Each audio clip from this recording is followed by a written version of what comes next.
can't speak highly enough about the guys, the city, the club. We ended up winning the German title. The second year I was there was just like this incredible run, the 7th seed in the playoffs, going all the way to the championship game and winning it, and then partying for about 10 days straight in Hamburg to celebrate the title was one of the most memorable weeks of my life.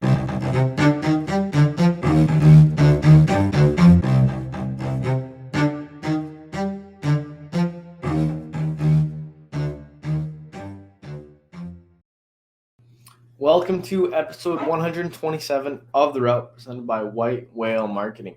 The Route is a glorified sports business podcast that has new guests every episode as they share their experiences and route in sports. As always, I'm Christopher Nascimento, and let's get started.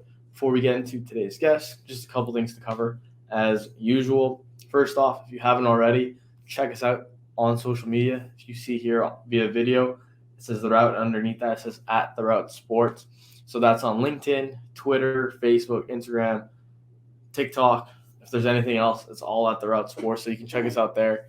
Each week when the episode comes out, we have a little magazine cover that we curate for each guest. And then we have clips from episodes throughout the week. So it's cool to check out. Maybe get hear some snippets that might be of interest to you. And then also just I think LinkedIn's kind of a cool one that not many maybe brands or podcasts are on, and it's a great way to maybe grow your network, expand it, and maybe connect a little bit further. So check that out. And lastly, before we get into today's guest, just take a quick little minute here to subscribe to the podcast if you haven't already. We're on all major audio platforms: Apple, Google, Spotify, and many more. And we're also on video beneath the White Whale Marketing YouTube channel. So that's White Whale, MKTG. Then we have the Route playlist there. They can check us out where we have the full podcast and clips available as well. So check us out, rate 5 stars, all that good stuff. Damn it, I lost another bet. I always do this. Why can't I win at least one? Need an edge in sports betting? BetStamp allows you to compare the best available odds among sports books. To get an edge in sports betting, download the BetStamp app and use the code WHALE to get access to all the affiliates and pricing. The only way to get an edge in online sports betting is by having accounts with multiple sports books. Yes. BetStamp. Good stuff. And now with that covered, we can get into today's guest. So I'd now like to welcome someone who not only competed in sport at a high level, but also participated as a 3-time Olympian, but ventured into the business side of sports. Now being the manager of major events and sport at Ottawa Tourism. Mark Pearson, welcome to The Route. How's it going? Good. How are you doing, Chris? Nice to be here. Yeah, not too bad. And thank you for coming on. And as I said before we started the podcast, I kind of came across your profile. And I was like, hey, I think this would be a great route to kind of get into. So I hope the interview lives up to it.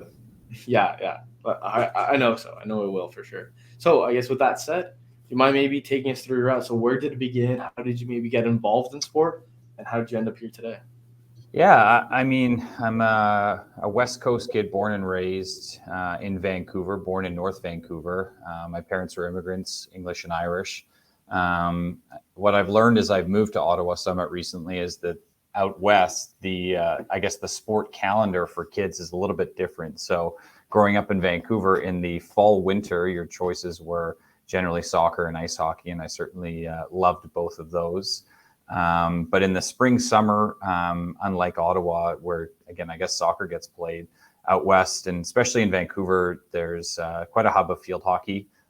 So as a kid, you're choosing really between field hockey and baseball.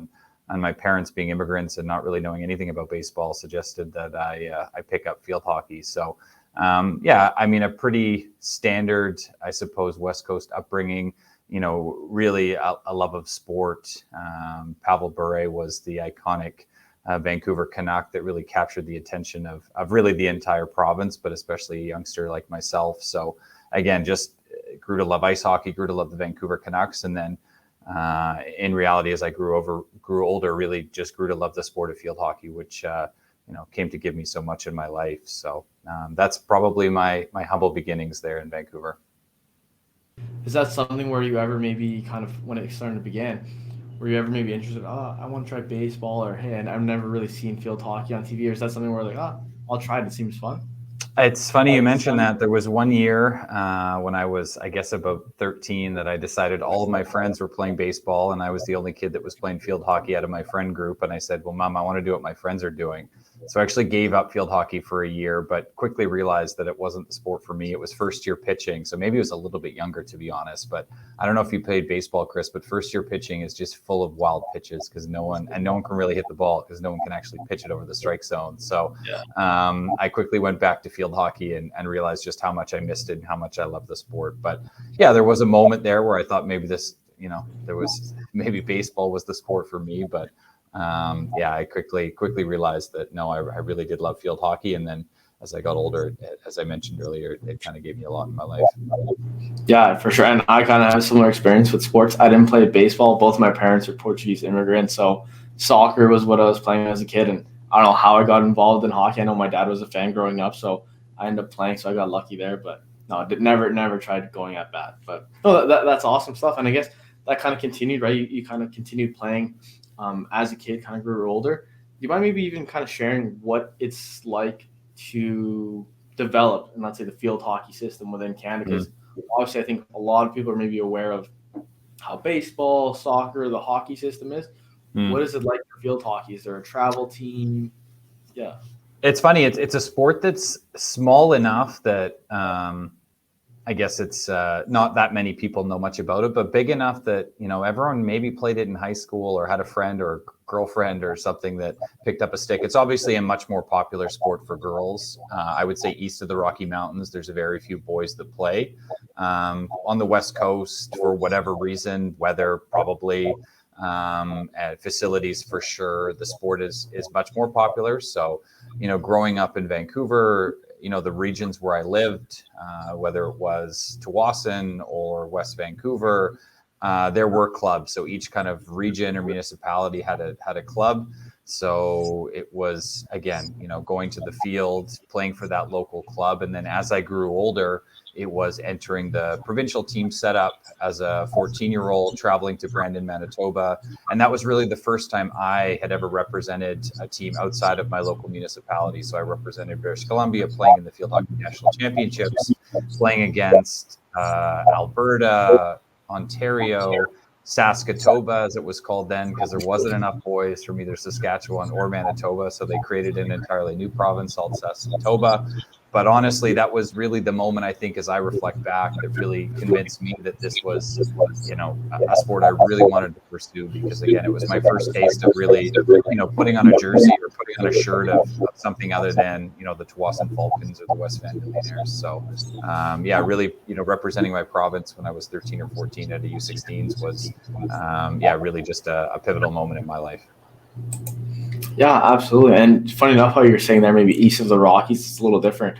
I actually lived in Boston for 1 year, due to my dad's job. And one of the things, kind of when we were going to the new school, I was looking at all the different sports available. Obviously, being a Canadian, there wasn't a hockey team, but I saw field hockey, and I was like, I'll try that out. I remember I went to school, and they're like, oh, no, it's only a women's team. So I was like, that's weird. So funny enough that you kind of said that. But I guess just kind of going back to what you're saying about, playing for BC and then kind of your first time representing a team other than your local municipality. How does that work, right? Maybe kind of providing us with that perspective of an elite athlete. Is it something where there's rankings, stats that they're looking at, or is it more so just kind of people asking you to join the team, and then as you kind of further along, you get invited to Team Canada events? And that's what's interesting, Chris. It's kind of like that dichotomy. It's a small sport and a big sport at the same time. But again, it's small enough that, especially in Vancouver, when you're playing all these different teams, kind of people figure out pretty quick who the good players are. So, I mean, it was by no means a lock or guarantee. I was a couple of years younger than some of the players on my team, but there was a classic tryout. So again, I don't really remember because I was young, but at some point I would have been invited out to a provincial team tryout. Again, would have made the team and then gone through, I think it was about a 6-week training block in advance of that tournament in Brandon, Manitoba. So again, to bring that group of athletes together, a couple from Burnaby, a couple from Tawasin, a couple from West Vancouver, a couple from Vancouver, a couple from Surrey, bringing that group together and in preparation for that bigger event. So again, it was certainly sort of a a pivotal moment for me. And again, it was a guys and girls tournament at the same time, so that made it even more fun. So we were traveling alongside a girls provincial team. Again, just that spirit, that festival atmosphere. Again, just cheering for different teams. It was really just a fun moment.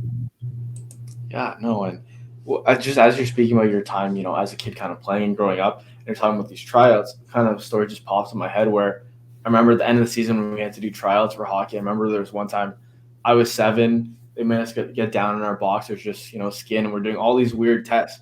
I remember going to my parents afterwards. I'm like, "What's the point of this? I'm 7. I'm doing like a grip test, and I was always the smallest because I had a late birthday, and there'd be these giant 7-year-olds that would just be killing me in all the tests." So do you have any like weird memories or kind of stories from the different tryouts, or like, hey, like how did that end up working out, or is it something that was just kind of great memory? It's a great question, Chris, and I have the perfect segue for you because sort of after that initial tournament in Brandon, when I represented my province, again, I go back, I'm still playing other sports, but had the real itch for field hockey and wanted to see how far it could take me. And I was, I guess, fortunate enough at 16, 17 years old to be identified to join sort of the domestic national training environment, be it a mix of juniors and seniors at the University of British Columbia at right field.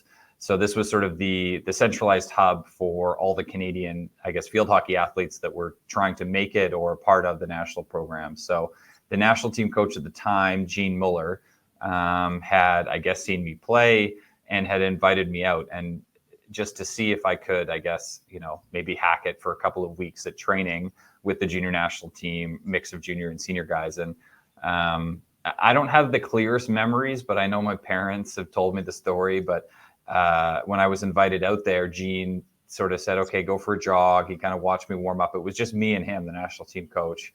And he said he didn't actually ask me to pick up my stick after I was finished warming up. He actually just started throwing balls at me to test my hand-eye coordination and my athleticism. So he had created his own testing scheme to figure out what someone's innate athletic or hand-eye ability was. So, I mean, he was an interesting coach, an amazing guy. I guess I passed his homemade a coordination test and was invited to at least start training with the group.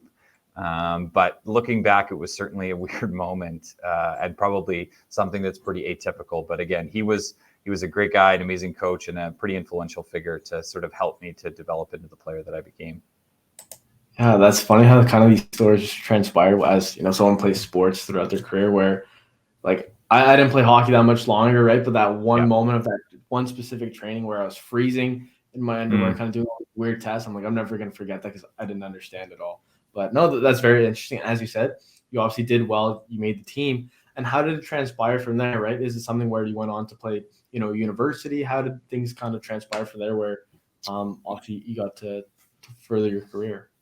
Yeah, so as I mentioned, that national team hub is out at the University of British Columbia. So again, as I was selecting which university or where I wanted to go, unfortunately, there's not much choice if you want to stay committed or stay connected to the field hockey program. It's University of British Columbia or UVic. I mean, great institutions, very happy with where I went, but that's where the hub was for national team training. So again, as a kid from Vancouver, I stayed in Vancouver. I attended UBC, and sort of at the same time as I was training with the university and playing in the local Vancouver league, there's a youth sports competition for women's field hockey, but there's not enough boys or guys to have a men's competition. But UVic and UBC has teams that compete sort of in the highest club competition in Canada. So again, you put on that blue jersey, you represent UBC, and at the same time, I was sort of developing through the junior national team setup after Gene had allowed me to come to training because I passed his coordination test, traveled with the junior national team, went to a junior Pan Am championships,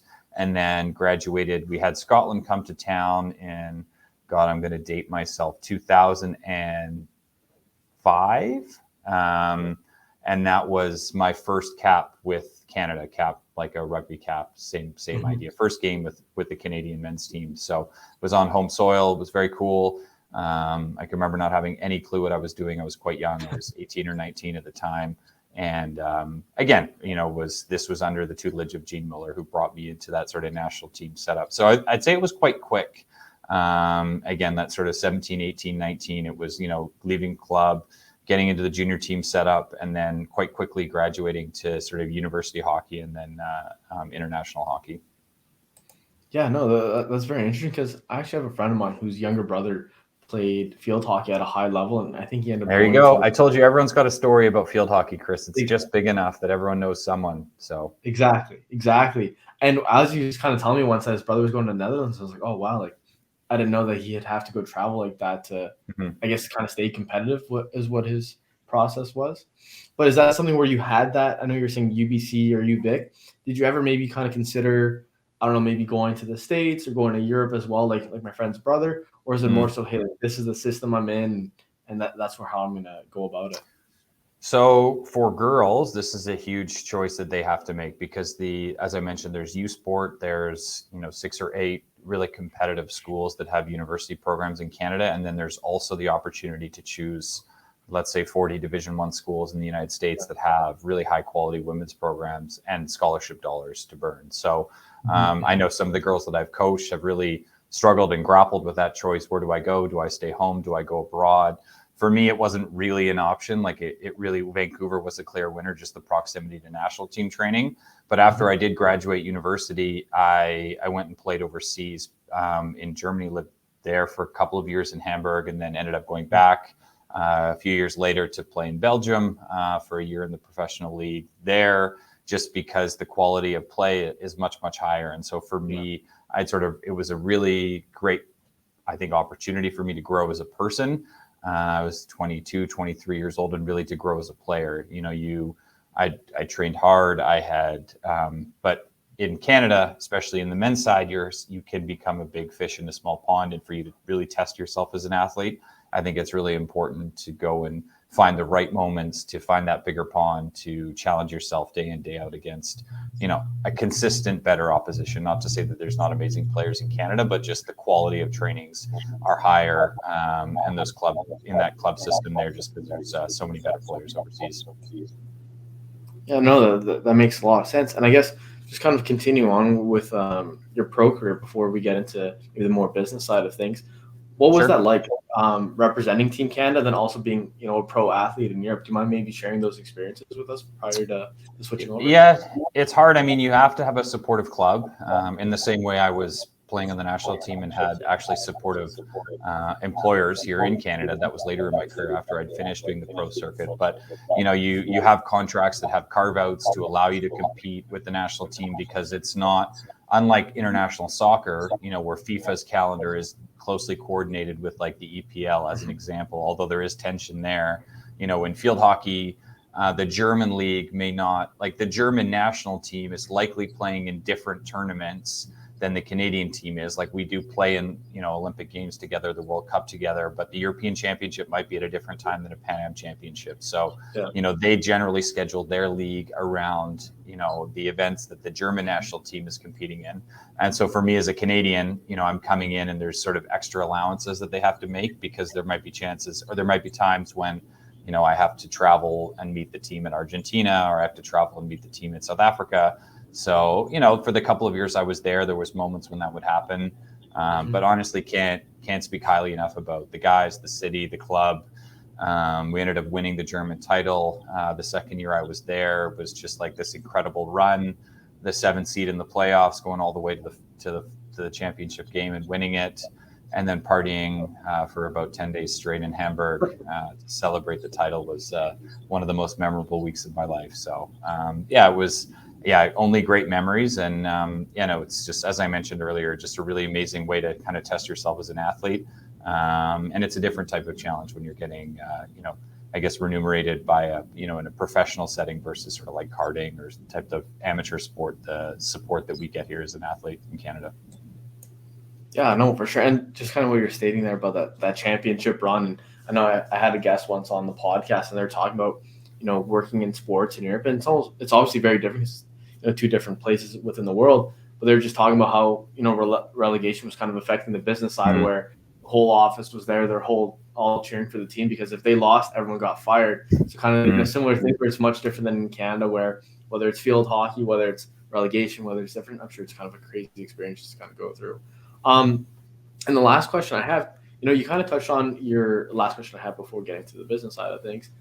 Yeah. You kind of touched on the national team, right? You talked about your first match or your first cap. Do you mind Mhm. maybe expanding on that? Because you kind of said you went blank. Do you want to maybe touch on that, kind of go down memory lane?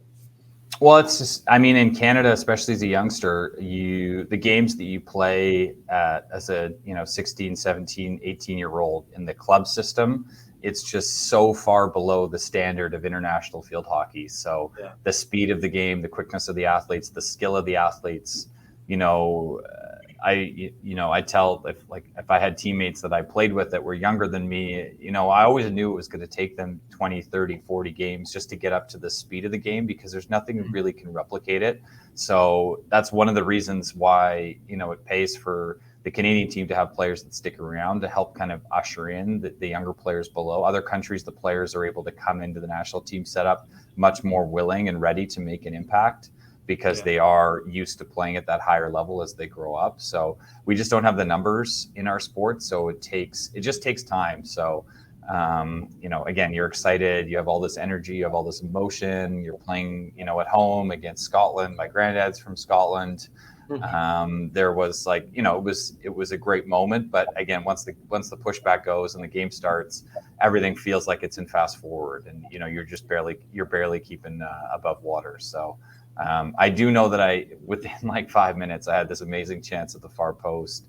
Ravi Kalan had smashed a ball across, and to be honest, it was harder to miss than score. So I really should have put one away early in my first cap for Canada, but sadly I didn't do it. Yeah, that probably just adds to the memories, right? We're just never going to forget that. I should have gone with it, but that's awesome. And I guess then transitioning more into your career now on the business side of things. So obviously, compared to other episodes, usually we kind of go from the past and then now into the future. Well, obviously, we have two routes we're going to go through. You were talking about your time at UBC, right? You went to go study there while still training for the national team. Yeah. Is that something where, while at UBC, you're thinking about maybe life afterwards, right? When you're, much older and kind of maybe working in a career, maybe 10 years down, 5 years down the line? Or is that something where you're more so focused on, hey, I'm going to be training and I'm just doing school to kind of get through it? To be perfectly honest, Chris, I was grappling to figure out what I wanted to do in university. I was a smart kid in high school, had decent grades. Upon reflection, maybe should have considered going into commerce or business. But at the time, I did decent in science in high school and decided to get into science in university because it was, a difficult program to get in. I would say that I realized quite quickly that university science is nothing like high school science, where you're hanging out playing with Bunsen burners with your buddies. And that I didn't have the passion or the aptitude, or frankly the time, because I was traveling an awful lot. I was now a member of the national team once I was in university, so we'd be traveling and competing around the world. And again, you're balancing it. Some teachers are supportive, others are not. And I didn't take ownership of my life early enough to just okay, I need to figure this out in terms of what I wanted to do. So I stumbled, I would say, the first year and a half until I decided to pivot to an arts degree. And more specifically, a history major, which was something that was interesting, a passion of mine. I'd always enjoyed history. It taught me to write, read, articulate things somewhat well, I hope. But in reality, it gave me some more flexibility, in terms of labs and things like that. Science was just really hard. I've had athletes and teammates that have done that, and again, it's just incredibly difficult. So I've got the utmost respect for them. But to be frank, I just knew I wasn't going to pursue a career in science, and I didn't really know what I was going to do. So, but I got through university, the history, renewed sense of passion and interest in what I was, what I was learning. And then the next step for me was when I was playing in abroad in Belgium. I actually took a master's of sport management from the Johan Cruyff Institute. So again, I've always been someone, from that 2008 Olympic team that I was on. I saw many of the teammates that I had there retire, because myself and Scott Tupper, who's a friend of mine, was the longtime captain of the national team. We were the youngest guys. And again, there was a whole cohort of guys, and you saw the good, the bad, and the ugly in terms of athlete transition. There's so much better resources in place now, thanks to things like Game Plan with the Canadian Olympic Committee, to really support athletes through that identity and that transition, because it is hard. Like, you dedicate your life to a sport. Some may have thought about what they're doing after, some may have not. And Game Plan is providing so many more resources for athletes, but I think I was a little bit ahead of the curve because I had just seen so many of my teammates retire. So all to say, when I went to Belgium, I again took a master's of sport management from the Johan Cruyff Institute. It was a year-long program out of a school in Barcelona, and it was, again, a nice thing to keep chipping away, adding to my resume, and to sort of build towards whatever was to come next after my athletic endeavors. Yeah, and is that something like throughout I know you're touching on your sporting career, you're kind of seeing your teammates kind of go through it, and that kind of provides you a lot of perspective of, hey, maybe this is something to kind of look into a bit.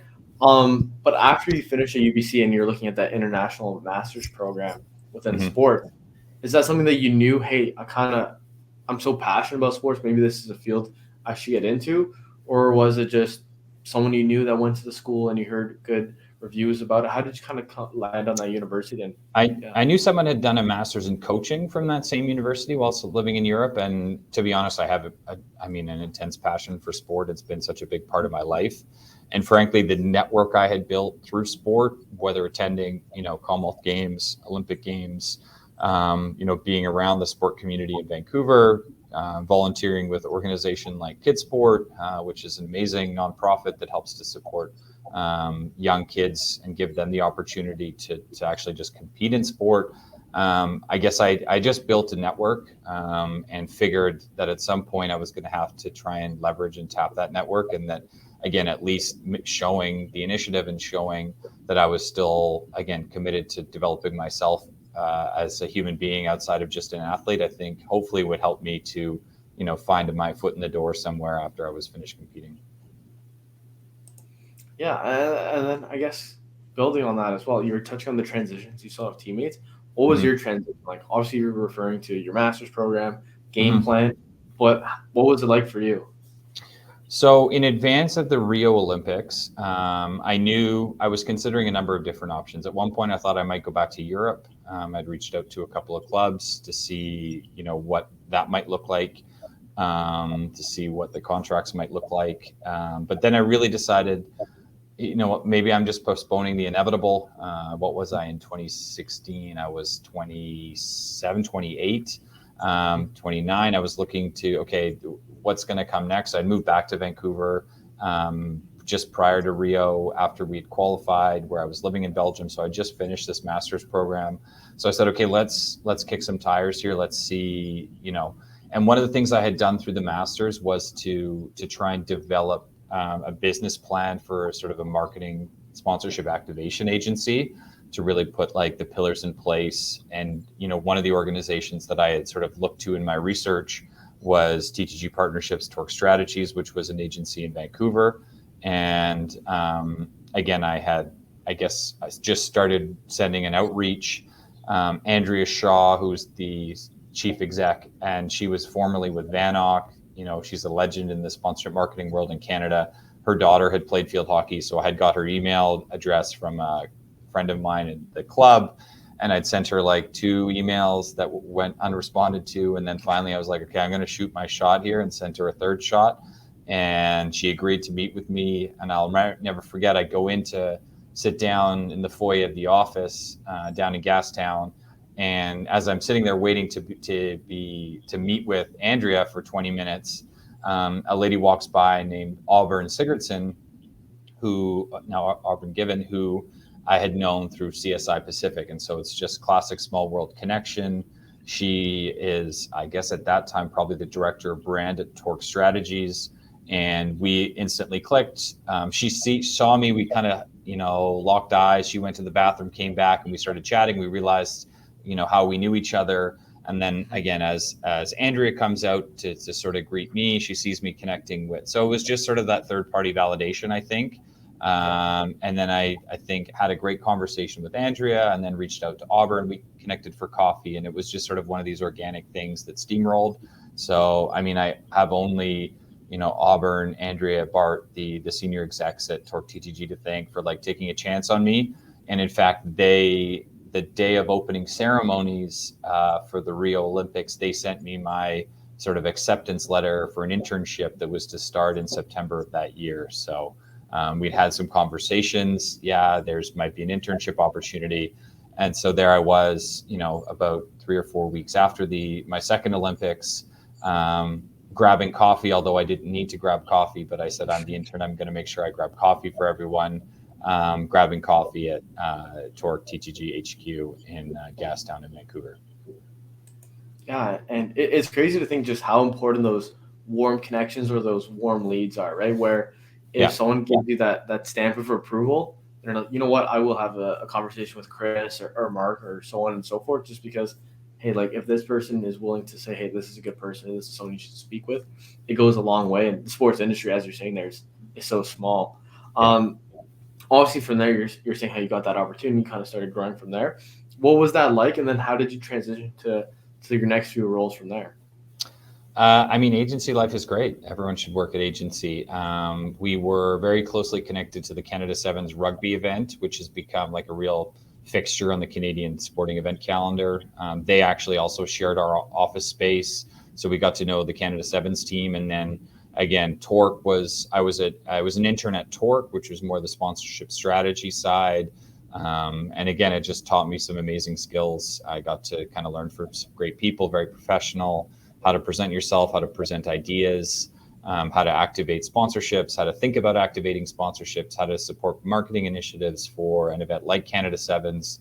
It really was a great way for me to kind of cut my teeth in the industry and really, help out an organization that was doing really some cool things. So again, interns come and go. I guess I'd done well enough and had shown them that I was competent enough to keep me on beyond the internship. So I signed, I guess, another contract after my 4 months was done, and it just grew from there. And it was a really great time. There was some amazing people. I was actually just in India a couple of weeks ago for a wedding of a guy that I worked with there, and we lived together. So there was just a lot of young, fun, dynamic people working in that office, both on the Torque TTG and Canada Sevens side.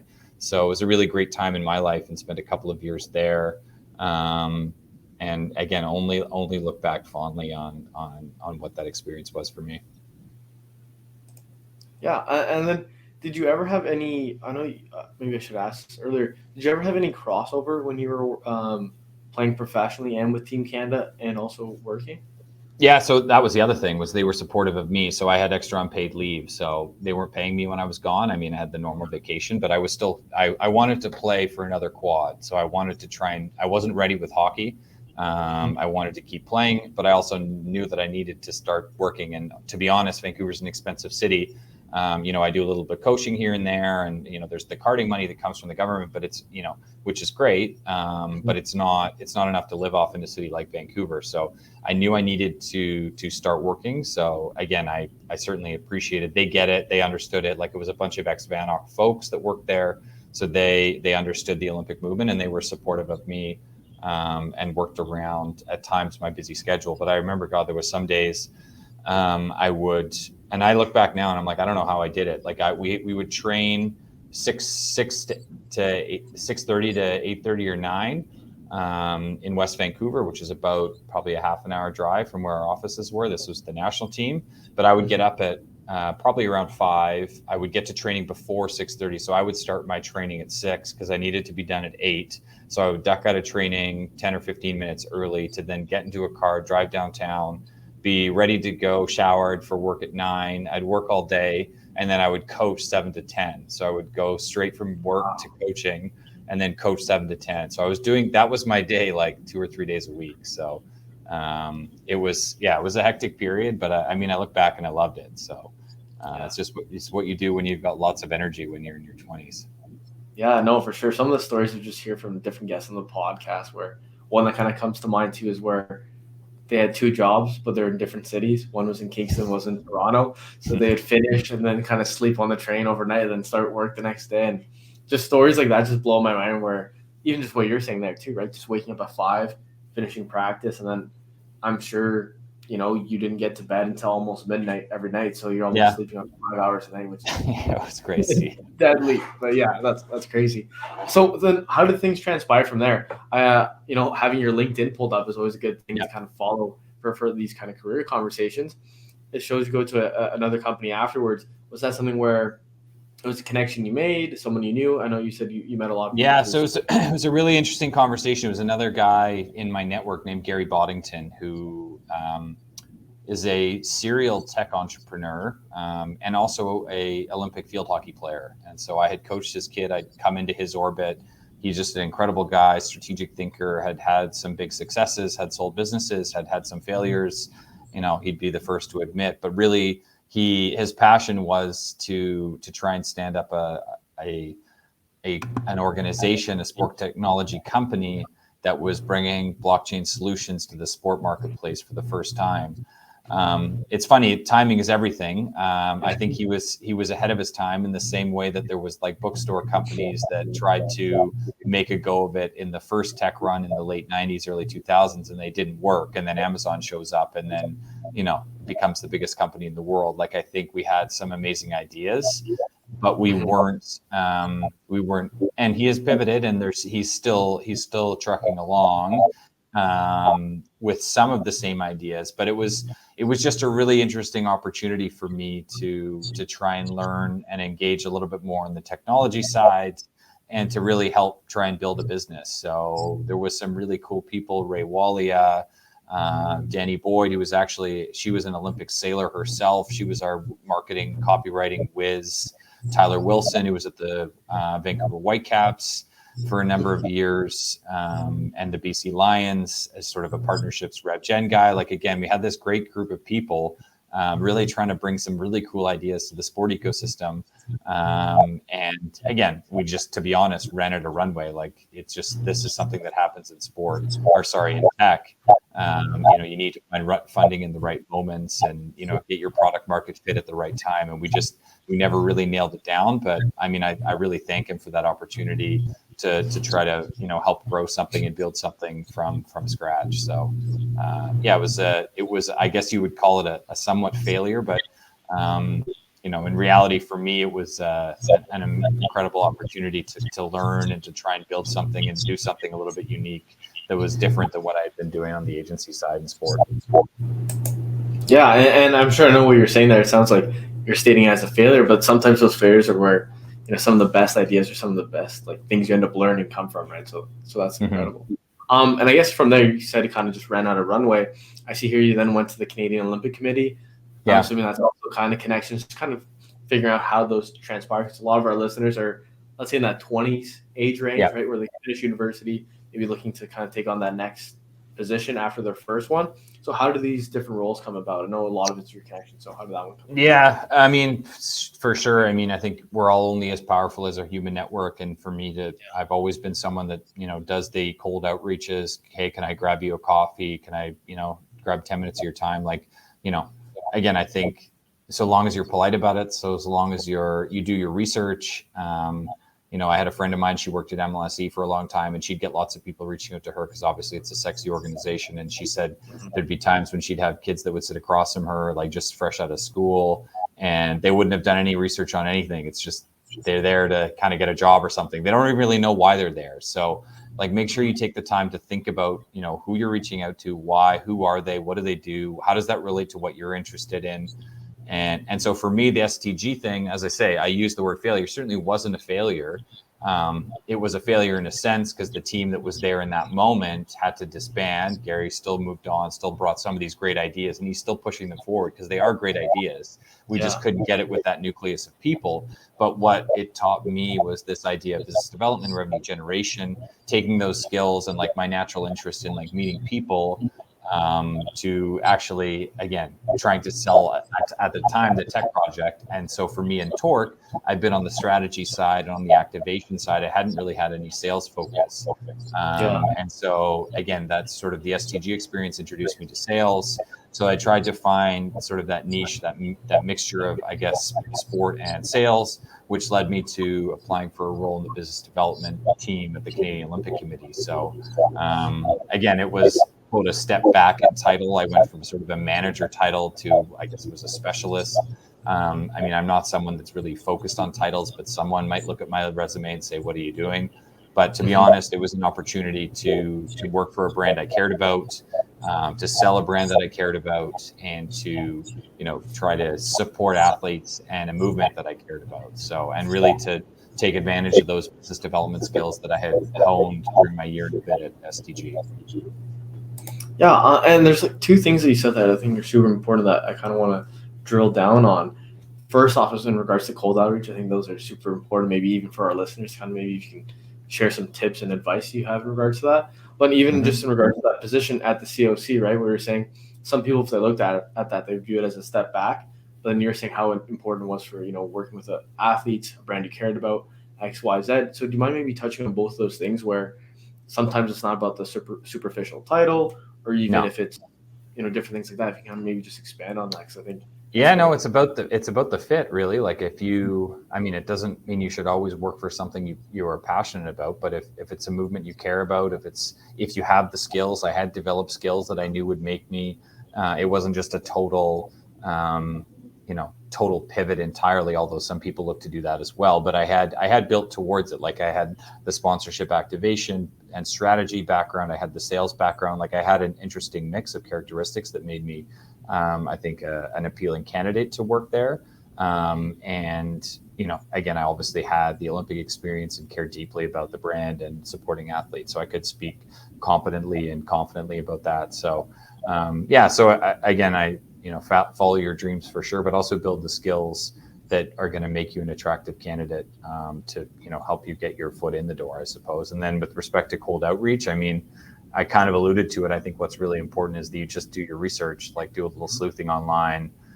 Think about, don't be too, I have a problem with writing too much sometimes. I just kind of go I like to write. So sometimes I say too much, but, be pointed, but also be knowledgeable. So, thank you for your time, friendly outreach. I'm Mark. This is my role. I'm interested in learning more about this. I saw that reminded me of this. I heard you here. All those little tidbits, if there's someone on your pod or another pod, just let them know to try and build that bridge and that rapport. And then, hopefully they'll feel more sort of comfortable and confident to make that, response, and that, carve out 15, 20 minutes to take time with you. Yeah, absolutely. And to be honest, like you're saying, just in regards to the podcast, when I kind of came up with the idea, because I used to do like coffee chats, right, where it's kind of doing that cold outreach, and sometimes as a university student, you're sitting across from someone that's saying like MLC. Obviously, I love meeting people, so I had a bunch of questions already ready to go. But then sometimes if it's kind of a person that isn't as, let's say, warm, it's kind of hard to give you a quick answer, and you're like, oh, I don't have enough questions for this person. But like I find the podcast is kind of a great way where, hey, let me get to know you and kind of just go on from there. So I definitely think cold outreach is important. And I guess just building on that as well, right? Obviously, you had an amazing time at COC, and you're saying how it's very important, directly related to your passion. How do things then transpire with Ottawa Tourism, right? That's where you are now. You're the manager of major events and sports. So how did that transpire, and what is it like? So, I was enjoying my time at the COC. I was working in a partnerships team that's high functioning, is managing relationships with some of Canada's biggest and best brands. I was really passionate about the product I was selling. We had done well to sell through the pandemic. We brought in Skip the Dishes, Kraft Heinz, a couple of new partners. Life comes at you fast. I think I mentioned before we started that I moved to Ottawa about a year and a half ago. The COC has offices in Toronto and Montreal. And I had made a decision, when I signed on with COC just a couple of months prior to the pandemic. I was still finishing up my field hockey career. So they signed me knowing that I was about to retire, and that my goal was to move to Toronto and take over the world. And again, the pandemic hits. We all reassess what's really important in life. Myself and my partner, Paige, we were thinking that Vancouver to Toronto would be a good move because it would get me closer to her in Montreal. She also worked for the COC, coincidentally. But, the pandemic causes us to reassess what's really important in life. And we made a decision for each other, for our lives, to move to the same city. And again, we're fortunate enough to buy a house, in Chelsea, in Quebec, just across the river. And, I really couldn't be happier. But again, I made that decision knowing that there's the potential to put my role at the COC in jeopardy, because again, knowing that and organizations are increasingly moving away from the hybrid model and back into the in-person model, which is totally fair. So, it was really a matter of circumstance for me to leave the COC, but at the same time, so I did start looking around a few months after I got to Ottawa. But at the same time, I don't see this as second place. Working at OT in the major events team, like I'd met this amazing group of people. I had not worked in the sport tourism side. I'd worked on the agency side, the property side, the tech side, even. And now I'm on the tourism side of the industry, which is really fascinating. Cities, destinations, they want to host major events because it's good for the profile of the city. It's good to drive economic impact and development. You can leave a legacy. There's lots of reasons why cities would want to host major events. And I'm super passionate about my new city of Ottawa. I think it's an amazing place to live in. I think there's some amazing sport facilities, sport knowledge here to make Ottawa a really attractive destination. So what's my role now? Again, I'm selling the destination in a sense, and really working with events rights holders to consider Ottawa as a destination to move their next event, whether it's something like a World Junior Championship, a volleyball world event. Like there's lots of events that move around the world. And so we want to make sure Ottawa is, thought highly of as a good destination for those types of events. Yeah, and I was always kind of curious because obviously I live across the street from the stadium here in Ottawa at the TD Place. Yep. See all the different, I think volleyball is one of the things you mentioned came into town, and Yep. obviously there are many others as well. How does that process end up working? Is it more so almost like a bid, right, where you meet with these brands like, hey, like we'd like to host, or are they coming to you? Do you mind maybe expanding on that? Because everyone's different, to be honest, Chris. Like we work very closely with OSEG and Val and her team there that manage the facility. So again, for me to be effective in my role, I need to know as many folks in the sort of sport industry in Ottawa or the facility industry in Ottawa as I can, so that I can understand kind of what their interests are, what their needs are, what their priorities are. And then it's really, okay, once I understand that, it's making the connections with the event rights holder in around the world. Let's say it's a volleyball world as an example. Again, what type of event? Is it a VNL, the event that's coming in June again? The CP Women's Open, as an example, that was so successful last summer. I think won Tournament of the Year on the LPGA. I think we had 85,000 fans, through the gates at Ottawa Hunt Club. What are the types of events that make sense for Ottawa, and then how do we as a destination, as a city, support those events rights holders looking to host that event here. And so everyone's different. Some events need local host organizers, some don't. Some have a formal bid process, some don't. There's no like one cookie cutter solution to all types of events. So it's really for me to keep my finger on the pulse of really what's happening and then how Ottawa can be involved in the conversation. Yeah, that's super interesting. And just talking about the CP Women's Open, I actually was fortunate enough to go to it. And it was fantastic, right? We're very well done. Oh, such an amazing event. Like I can't say enough about the team at Golf Canada. Like they do such an amazing job. And even the membership at Ottawa Hunt Golf Club, again, I think they had like 500 trees come down with that derecho storm in May, for them to get out their chainsaws and help clear the course. Like the course was in amazing condition. Yeah. Fans were amazing. And there was a little bit of inclement weather, but honestly, it went off without a hitch, and really enjoyed, being there, seeing the golfers, and really supporting the LPGA Tour and Sport Brook. Yeah, no, absolutely. And this has been fantastic talking about everything with your experiences, your pro career, and even now with what you're doing at Ottawa Tourism. But before I wrap it up, I have two questions I'd like to ask every single guest. Just a nice bow on it. So obviously we went through the whole route. I like to say to everyone, I'm going to live until 103. Let's say you live until 103 as well. You're in a rocking chair. You're sitting back, thinking about all the good times so far. Is there a story that kind of stands out to you that's related to your career that when you're 103 on the rocking chair, you were like, wow, what a career I had, and I got to do that for a living? I mean, I think anyone that wants to work in sport, you mentioned it, Chris, it's a small competitive industry that lots of folks want to work in. You're always going to remember your first foot in the door. And so for me, it was, and I kind of already mentioned it, but it was that moment where, you send a couple of outreaches, you don't get a response, you slip down the email inbox, and then you finally do, and then you're there, and then the coincidence of Auburn, like, I don't believe in fate, but I do believe in fate. if Auburn doesn't decide to go take a pee at that moment, then we don't block eyes. We don't realize that we know each other. We don't have the minute to then figure out how we know each other and then start that conversation. So, and then even just working with Auburn and her husband Bart there at Torque, like they were great mentors to me starting out, and I think helped give me some of the skills, or many of the skills, that I've kind of helped develop over the last few years to make me what I hope to be, someone of some sort of skill set in the sport industry. So I think it's just, for me, if I look back, it's kind of where it all started, in that first moment, that first foot in the door, and then again for them to have the foresight or the kindness to send that sort of acceptance letter, or that offer letter, the day that the Olympics started in 2016 was pretty neat. Yeah, no, that's kind of a great thing to refer back to, because I think we've had over 120 plus guests now, and no one's really kind of positioned it that way. When I think back to it now as well, like the first time I've had, like, let's say a team, right? When I was in university and I'm like, hey, I want to work for you guys. And they answered me. I was like, oh, wow. Like, I still remember that feeling where you just got a rush of, hey, like this dream is starting to, work, or kind of come to fruition. So, no, that's kind of definitely a cool perspective to have. So we went into the future, right? 103-year-old mark. And now let's go back to 16, 17, 15-year-old in BC. What's one piece of advice, if you can kind of go speak to a younger version of yourself, that you've now learned that you'd embark on? What's one piece of advice that I would have given myself then? I mean, it probably would have been to position myself better for university.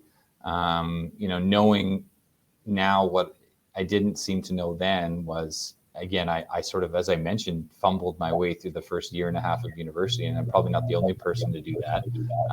But again, just to really prioritize maybe business, maybe history, the advice would be to kind of, I don't know, knuckle down a little bit earlier on my university studies, I suppose, or really just try to give myself some more guidance as to what my strengths would be as I grew older, because unfortunately it wasn't science as I grew older. So I don't know if that's the best answer or not. No, but I kind of fumbled that one like I did university. So I think that's not in the end, answer. not in the end, but I just my first year. So yeah, no, I think that's a great answer, because I think almost every guest I've had, right, whether a lot of them kind of were like, oh, I'm going to go to law school, then they take a year off, they travel and kind of find themselves, and like, no, I'm not doing law school, I'm going to go work in sport or do this, do that, etc. And to be honest, even myself, I have a student now helping me out with my business. And I think I was saying to them the other day, I'm like, hey, when I have a kid, I'm going to tell them do this, do that, do this when they're in university. Because, for instance, I realized I wanted to work in sports halfway through. And I was like, oh, I wish I knew that at the beginning. Or, hey, I wish I found out about like a sports club, in first semester, when I only found about it, 2 months before graduating. So I think that's kind of a key theme, right, with a lot of people come on the podcast, where university, you're kind of figuring things out, and there's so many things you would do differently. You can go back, but maybe that's where we all got to where we are now because of it. So no, I think that's a great answer, and the whole podcast has been a great answer and a bunch of different answers. So this has been fantastic. And unless there's anything else you'd like to share, I just want to thank you for coming on. No, just want to thank you, Chris. It's been great to meet you, and great to be on, and I look forward to following all your channels moving forward. So this has been great. Yeah, I appreciate it. Well, that's it for this week's episode of The Route, and stay tuned for next week's episode, because we have a new guest every week. Stay tuned.